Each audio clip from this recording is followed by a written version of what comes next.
ভারতের ইতিহাসে ভয়ঙ্কর বিমান বিপর্যয় ঘটনার এখনো 24 ঘন্টা পের হয়নি, তবে একের পর এক প্রশ্ন ক্রমশ সামনে আসছে। এয়ার ইন্ডিয়ার বিমান দুর্ঘটনা নাকি ষড়যন্ত্র? বিদেশি শক্তির হাত আছে এর পেছনে? নমস্কার, জিরো আওয়ারে আপনাদের স্বাগত। সঙ্গে আমি অভিক বসু। আজ একাধিক গুরুত্বপূর্ণ সম্ভাবনা, প্রশ্ন, সূত্র নিয়ে আজ আলোচনা করব। এয়ার ইন্ডিয়ার বিমান দুর্ঘটনা নাকি ষড়যন্ত্র, এর পেছনে বিদেশি শক্তির হাত আছে কিনা? দুর্ঘটনার পর এনএসজি ন্যাশনাল সিকিউরিটি গার্ড কেন তথ্য সংগ্রহ করলো? পেহেলগাঁও পরবর্তী হামলার ছক ব্যর্থ করলো অন্যদিকে আফগান গোয়েন্দারা। সব মিলিয়ে যে খবর পাওয়া যাচ্ছে, নিকেশ আইসিস ও আইএসআই অজিত দোভালের নিকুট অপারেশন কেন চির খেলো পাক চীন সম্পর্ক? একের পর এক দিক নজর রাখতে হবে, তার কারণ গতকাল আহমেদাবাদে এক ভয়ঙ্কর বিমান বিপর্যয়, ভারতের ইতিহাসে কালো দিন, এবং তারপর দিন দিন একের পর এক প্রশ্ন মাথা চাড়া দিচ্ছে। বিমান বিপর্যয়ের পেছনে কোনো ষড়যন্ত্র রয়েছে, বিদেশি শক্তির হাত রয়েছে। অন্যদিকে পাক চীন সম্পর্কে চিট ধরেছে ইরানের নিউক্লিয়ার ও মিসাইল কি বিপদ বাড়াচ্ছে পাকিস্তানে। সব মিলিয়ে সার্বিক পরিস্থিতির দিকে নজর রেখেছেন চিফ রিপোর্টার সত্যজিৎ মুখোপাধ্যায়, রয়েছেন এই মুহূর্তে সরাসরি নিউজ রুম থেকে। সত্যজিৎ, একদম অভিক, তুমি যে তথ্য দর্শকদের জানাচ্ছিলে যে নির্দিষ্টভাবে যে তথ্যগুলো আমরা পাচ্ছি বিমান দুর্ঘটনার পরে, আমরা কোনো সিদ্ধান্তে তো পৌঁছতে পারবো না, কারণ ইতিমধ্যেই এই বিষয়ে ব্ল্যাক বক্স বা যে তদন্ত কমিশন গঠিত হয়েছে তারা তদন্তের পরিপ্রেক্ষিতে দ্রুত এই বিষয়ে কেন এই ভয়াবহ দুর্ঘটনা ঘটল, বিপুল সংখ্যক যাত্রীর মর্মান্তিক মৃত্যু এবং তার পাশাপাশি দেশের সিকিউরিটির একটা বড় অংশ নিয়ে প্রশ্ন উঠতে শুরু করেছে। তবে কতগুলো প্রশ্ন আমাদের সামনে এই মুহূর্তে আসছে, সেই প্রশ্নগুলো দর্শকদের সামনে রাখবো। তারা বুঝতে পারবেন যে এই দুর্ঘটনাটাই শুধুমাত্র কি দুর্ঘটনাই নাকি একটা গভীর ষড়যন্ত্র। ফলে প্রশ্নগুলো খুব স্বাভাবিক। প্রথম বিষয় হলো, তুমি মনে করে দেখবে যে আমাদের এই ফ্লাইটটা ছিল আহমেদাবাদ থেকে লন্ডন পর্যন্ত, আর লন্ডনে সেখানে খালিস্তানি নেটওয়ার্ক খুব শক্তিশালী, যারা বিভিন্ন সময় ভারতবর্ষকে রক্তাক্ত করার চেষ্টা করছে বারে বারে।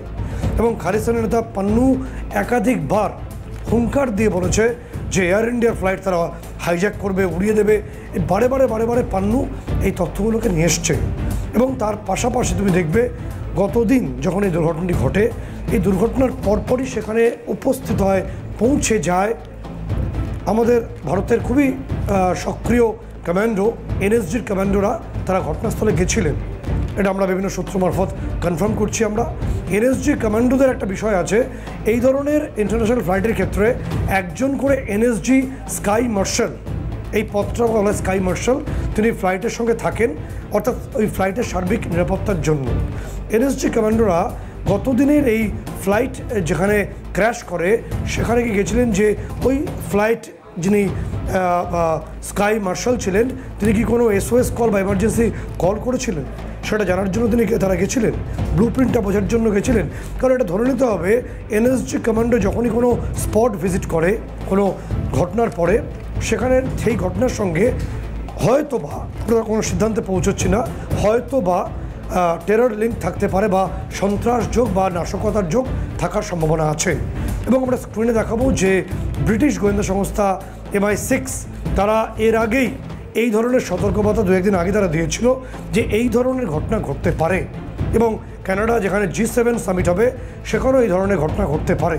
এবং ভারতের তরফে একটা পদক্ষেপ নেওয়া হয়েছিল।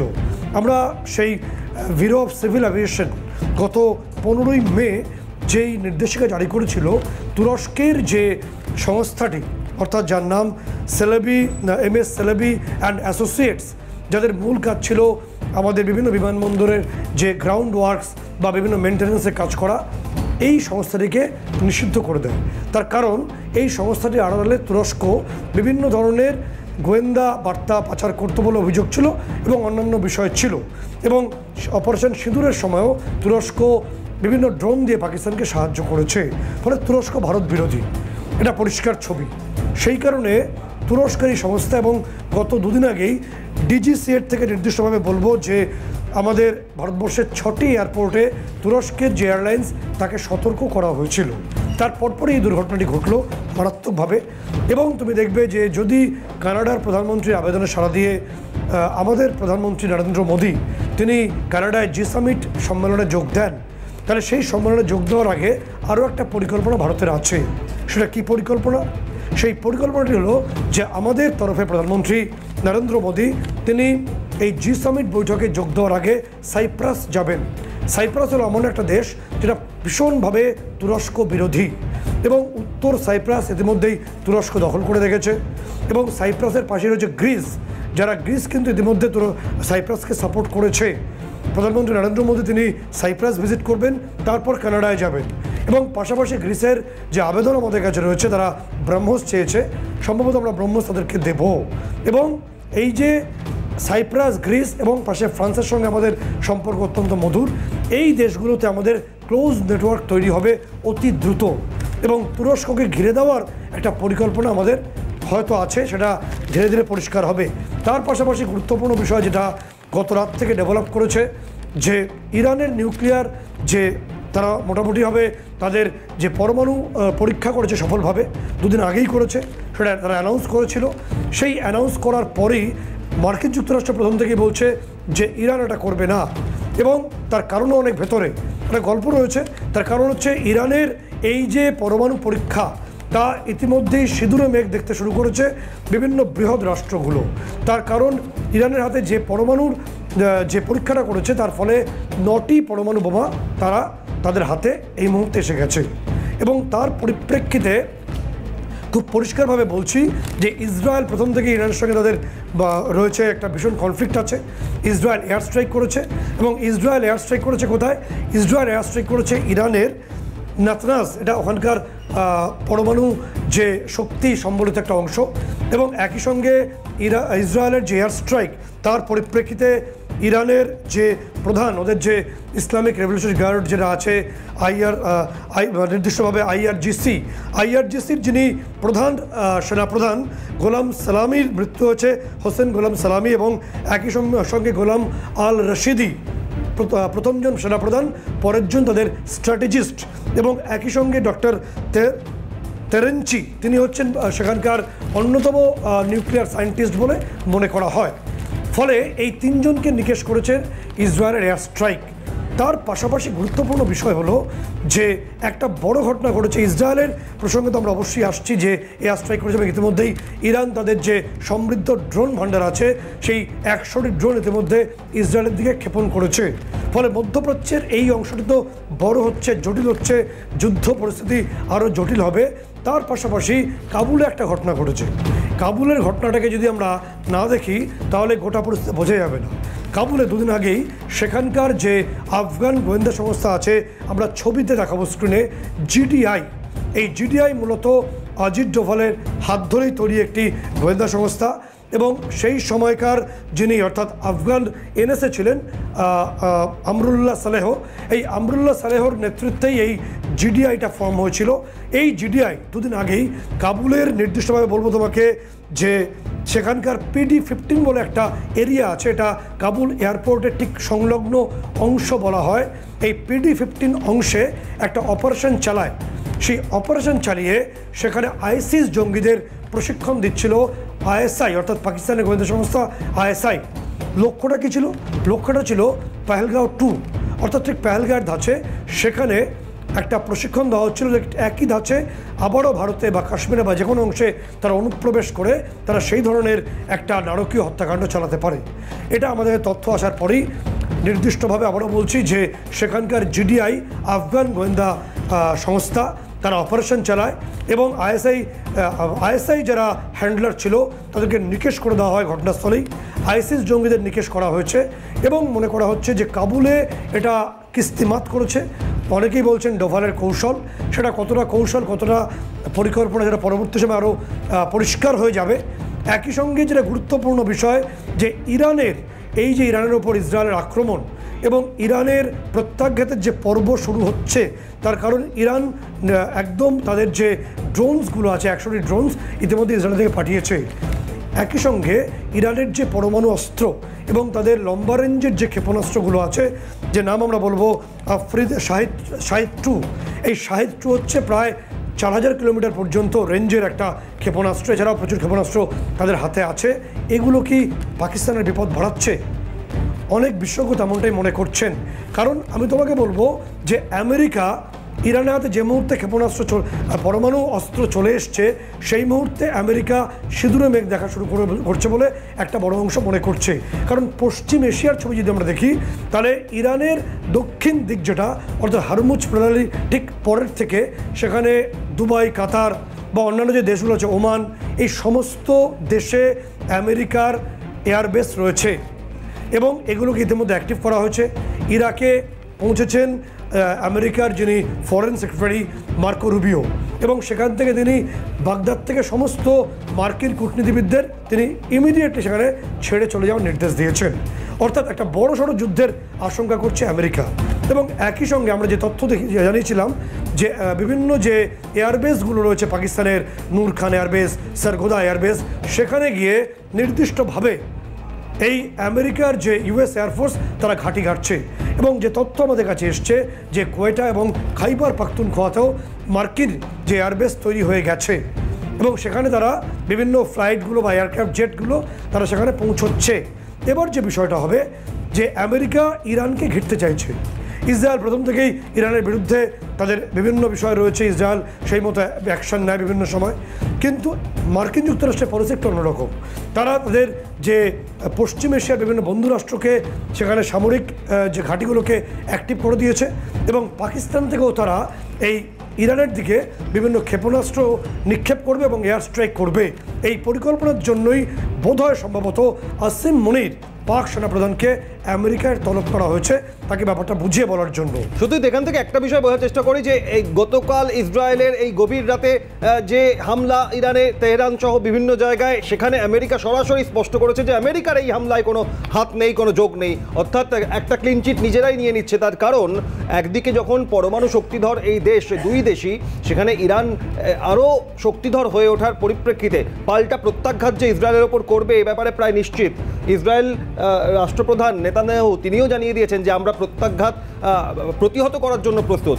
আমেরিকা এবার কোন কৌশল দিতে পারে এক, আর আরও একটা বিষয় আজ এই ব্রেকিংয়ে জানিয়েছি দর্শকদের যে পাকিস্তানের সঙ্গে চীনের সম্পর্কেও যে চির ধরেছে, সেখানটাও যদি একটু আলোকপাত করা যায়। সত্যজিৎ আসবে এই মুহূর্তে আমাদের সঙ্গে, অবসরপ্রাপ্ত সেনাকর্তা লেফটেন্যান্ট কর্নেল দীপ্তাংশু চৌধুরী আমাদের সঙ্গে রয়েছেন। সত্যজিৎ, হ্যাঁ, যে বিষয়টা আমরা আসছি সেই বিষয়টা হলো যে প্রশ্নে আমরা সেটা আসছি একে একে নির্দিষ্টভাবে তথ্য দর্শকদের জানাচ্ছি, সেটা হলো যে এইভাবে পাকিস্তানকে বেস করে আমেরিকা এবার ইরানের দিকে পরবর্তী পদক্ষেপ নেবে। ফলে যে কোনো মুহূর্তে ইরানের যে ক্ষেপণাস্ত্র তা পাকিস্তানের যে কোনো অংশে আছড়ে পড়তে পারে, সেই আশঙ্কা ইতিমধ্যে ইসলামাবাদ করতে শুরু করেছে। কারণ পাকিস্তানের মাটিকে আমেরিকা ঠিক তাদের পাপেট কান্ট্রির যে মাটি সেভাবেই ব্যবহার করছে। এবং তুমি যে প্রশ্ন এসছো যে শীত, গ্রীষ্ম, বর্ষা, চীন দীর্ঘদিন ধরে এই পাকিস্তানের বন্ধু, তাহলে হঠাৎ চিড় খেলো কেন? তথ্য বলছে, গোয়েন্দা রিপোর্ট বলছে যে পাকিস্তানের হাতে যে চীনা ফাইটার জেটগুলো আছে, JF-17 থান্ডার, এই JF-17 থান্ডারের ফর্মুলা ইতিমধ্যেই তারা তাইওয়ানকে পাচার করেছে, পাকিস্তান করেছে, এবং একজন টপ ISI অফিসার, আমরা নাম বলছি না, তার হাত ধরেই এই পাচারকাণ্ড ঘটেছে। এবং যে তথ্য গোয়েন্দা রিপোর্ট অনুসারে আমরা পাচ্ছি, বিভিন্ন সূত্র থেকে আমাদের কাছে আসছে, $6 বিলিয়ন রফা হয়েছিল এবং তাইওয়ানের সঙ্গে। তাইওয়ান আমেরিকার বন্ধুরাষ্ট্র। আমেরিকা কেন JF-17 থান্ডারের ফর্মুলা চাইছে, তার কারণ মায়ানমার তারা JF-17 থান্ডার চীনের কাছ থেকে নিয়েছে, তারা এটা ব্যবহার করে। ফলে আমেরিকা বুঝতে চাইছে যে এই ফাইটার জেটের ফর্মুলা কি, তাদের কী করে ধরাশায়ী করা যায়। এবং পাকিস্তান আমেরিকার হয়ে স্পাইং করে তার বন্ধুরাষ্ট্র চীনের সঙ্গে বিশ্বাসঘাতকতা করেছে বলে অনেকে মনে করছেন। সেই কারণেই কি একজন টপ ISI অফিসিয়াল, তার রহস্যজনক মৃত্যু ঘটেছে ইতিমধ্যেই চীনে বলে একটা বড় অংশে বা তথ্য আমাদের কনফার্ম করছে। দীপ্তাংশুবাবু রয়েছেন। দীপ্তাংশুবাবু, আপনি জানিয়েছিলেন যে ইরান এবং ইসরায়েলের যে কনফ্লিক্ট হচ্ছে, যুদ্ধের পরিস্থিতি পশ্চিম এশিয়ার আকাশে, সেটা আরও বড় হবে, এটা অনেকেই মনে করছেন। এবং আমরা বলেছিলাম এর আগের এপিসোডে যে সারা অ্যাডামস, তিনি প্রাক্তন CIA এজেন্ট। এই সারা অ্যাডামস বলেছিলেন যে আফগানিস্তানের মাটি ব্যবহার করেই ভারতকে আক্রমণের চেষ্টা করা হতে পারে, সে আশঙ্কা। এবং কাবুলে GDR তরফে বড় অ্যাকশন, ISI কর্তা সেখানে নিকেশ এবং ISIS জঙ্গিদের নিকেশ করা হয়েছে। ঠিক ঘটনা প্রবাহগুলোকে মালার মতো গাঁথলে কীভাবে গাঁথা যায় এবং কেউ এক জায়গায় আসছে, গোটা বিষয়টা। দীপ্তাংশু, দেখুন, আমরা আপনার সঙ্গে সত্যজিৎ বাবু 2-3 দিন আগেই আমরা এই একটা আলোচনা করেছিলাম। সারা অ্যাডামস যে একটা রহস্যজনক এবং ভয়ঙ্কর যে এক্স হ্যান্ডেলে টুইট করেছিলেন। আমরা বলছি না যে এটার সঙ্গে যে ঘটনা ঘটেছে গতকাল আহমেদাবাদে তার সঙ্গে এটা যুক্ত, কিন্তু নিশ্চিতভাবে এটা ইনভেস্টিগেশন দরকার। এটা কেন হলো এবং যেহেতু এটা সারা অ্যাডামস যে এক্স হ্যান্ডেলে দিল তার সঙ্গে মিলে যাচ্ছে এবং আরো 2-3 জন যারা বিশিষ্ট পাবলিক লাইফে আছেন তারা এই ঘটনা বলেছিলেন যে there will be a terror which India will remember for years। সেটা আমাদের নিশ্চিতভাবে ইনভেস্টিগেট করতে হবে। এখন অনেক রকম থিওরি আসবে, কনস্পিরেসি থিওরি আসবে, কিন্তু আমাদের সঠিকভাবে ঠান্ডা মাথায় দেখতে হবে যে ঘটনাটা কিভাবে ঘটেছিল। কারণ ইতিমধ্যে আমরা জানি বহু প্রাণ চলে গেছে, এইভাবে ভারতীয়দের প্রাণ চলে যাবে। যদি এটা অন্য কিছু হয় তাহলে নিশ্চিতভাবে ভারতকে সেরকমভাবে সেই জায়গায়। দীপ্তাংশুবাবু, একটা তথ্য আপনাকে জানাবো এই প্রোগ্রামের স্বার্থে ভিউয়ার্সদের জন্য, যে যখন এই আহমেদাবাদে এই ঘটনাটি ঘটে তখন যুগপৎ আরেকটি ঘটনা ঘটছে, সেটা ঠিক সীমান্তের ওপারে পাকিস্তানের আকাশ।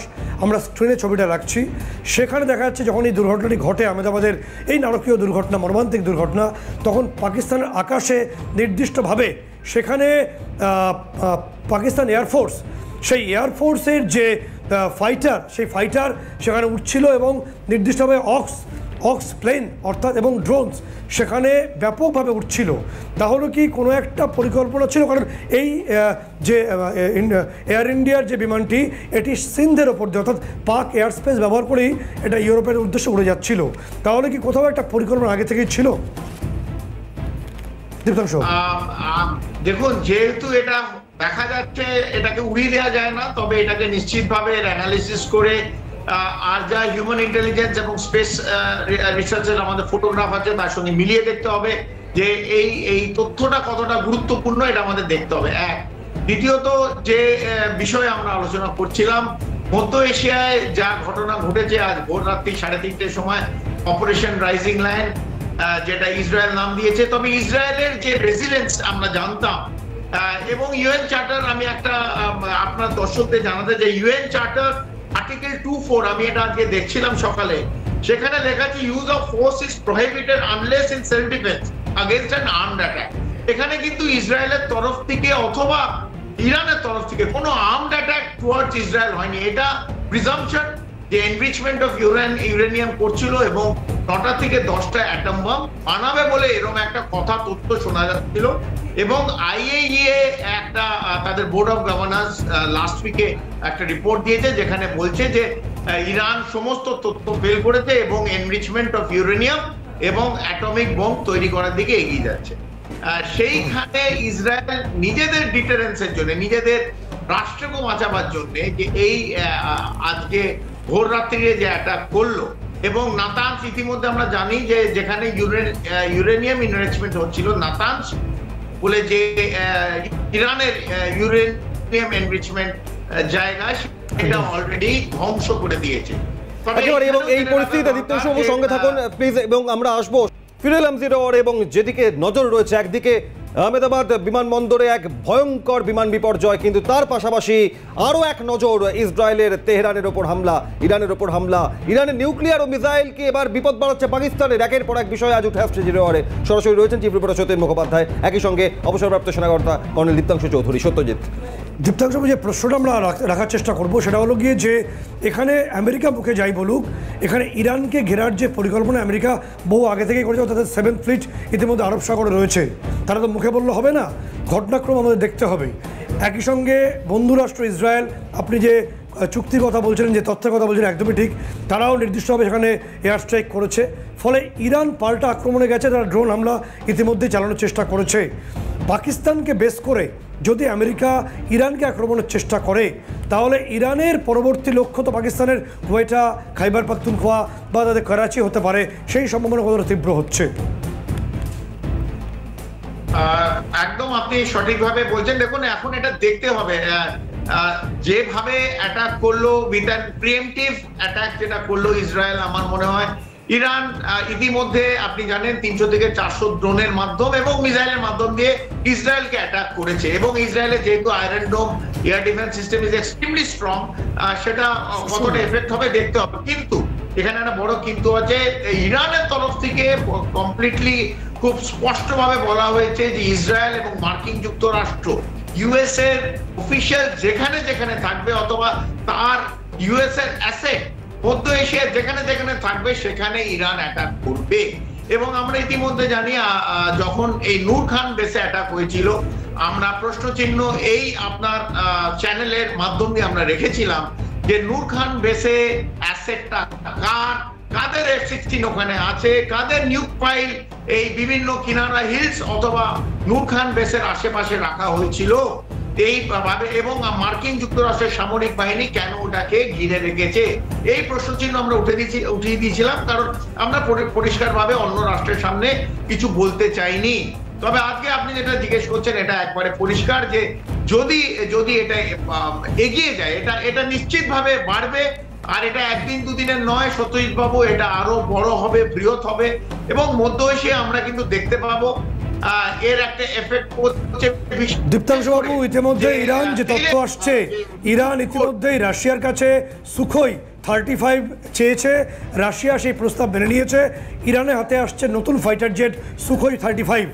এই ফাইটার জেট হাতে পেলে কতটা বিধ্বংস হবে ইরানের এয়ার স্ট্রাইক বলে আপনার মনে হয়? একদম, Sukhoi 35 is a stealth fighter, stealth bomber, আরো এর এফেক্ট বাড়বে। তার সঙ্গে আপনি ভুলে যাচ্ছেন নর্থ কোরিয়া কিন্তু আজকে ভোর রাত্রিরে has already given an open statement that we are beside ইরানের পাশে নর্থ কোরিয়া আছে, ইরানের পাশে রাশিয়া থাকবে। ইরানের near about 65 to 70% armament, amination, military hardware is all Russian. সেইখান থেকে কিন্তু সমানভাবে ওদের অ্যাটাক হবে। ড্রোন অ্যাটাক অলরেডি শুরু হয়ে গেছে, মিসাইল, অত্যাধুনিক মিসাইল যা ইন্ডিয়ার কাছে আছে সেটা আপনি ইরানের কাছে পাবেন। এবং আপনি যেটা বলছিলেন যে পাকিস্তানে একটা এফেক্ট পড়বে, কমন বর্ডার আছে আফগানিস্তান এবং মধ্য এশিয়ায় এই বিভিন্ন জায়গায় কিন্তু তার এফেক্ট পাকিস্তানে একদম পড়বে, মধ্য এশিয়া পড়বে, গালফ কান্ট্রিতে পড়বে। তেলের দাম বৃদ্ধি পাবে পুরো বিশ্বব্যাপী, ভারত তার থেকে বাদ যাবে না। এই যে অ্যাকশনটা ইসরায়েল করলো, আমার মনে হয় এই অ্যাকশন আরো বেশি মেজার্ড হওয়া উচিত ছিল। একটা ভয়কে সামনে রেখে এই যে প্রিএমপ্টিভ অ্যাটাক, আপনি আরেকটা কথা আপনাকে নিশ্চিতভাবে বলবো, আপনি নিশ্চিতভাবে জানেন এবং দর্শকরাও জানেন, মার্কিন যুক্তরাষ্ট্র যতই বলুক এর সামনে নেই, ট্রাম্প সরকার যতই বলুক সামনে নেই, আর টু ধোঁয়া যেটা আছে আর টু মেঘ আর টু কাটতে দিন, দেখবেন যে ইসরায়েলের পাশে কিন্তু মার্কিন যুক্তরাষ্ট্র সমানভাবে দাঁড়িয়ে আছে। এবং একদম ওই বিষয়টাই ছবিটা পরিষ্কার হবে যে আলটিমেটলি আমেরিকা যেভাবে বিভিন্ন গালফ কান্ট্রিজ দিয়ে ইরানকে ঘিরতে চেয়েছে, তাদের পরমাণু পরীক্ষাকে স্তব্ধ করতে চেয়েছে, তার প্রত্যাঘাত ইরান কিছু মধ্যেই শুরু করে দিয়ে যারা বড় হবে, এবং তার যে ছায়া, তার যে প্রভাব, সেটা পাকিস্তান এড়াতে পারবে না, কারণ পাকিস্তান হবে ইরানের পরবর্তী যে মিসাইল এবং তাদের ক্ষেপণাস্ত্রের লক্ষ্যবস্তু বলে একটা বড় অংশ মনে করছে। একেবারে আজকে সময় শেষ, তাই অনেক ধন্যবাদ দীপ্তাংশু চৌধুরী, অনেক ধন্যবাদ শিবপ্রিয় সতীশ মুখোপাধ্যায়কে। কিন্তু আমরা নজর রাখবো একদিকে ইরান, ইসরায়েল, পাকিস্তান, আমেরিকা সব মিলিয়ে সার্বিক পরিস্থিতি কোথায় গিয়ে দাঁড়ায়, ভারতের অবস্থানই বাকি হয়। খবরে থাকুন, সঙ্গে রাখুন ক্যালকাটা নিউজ।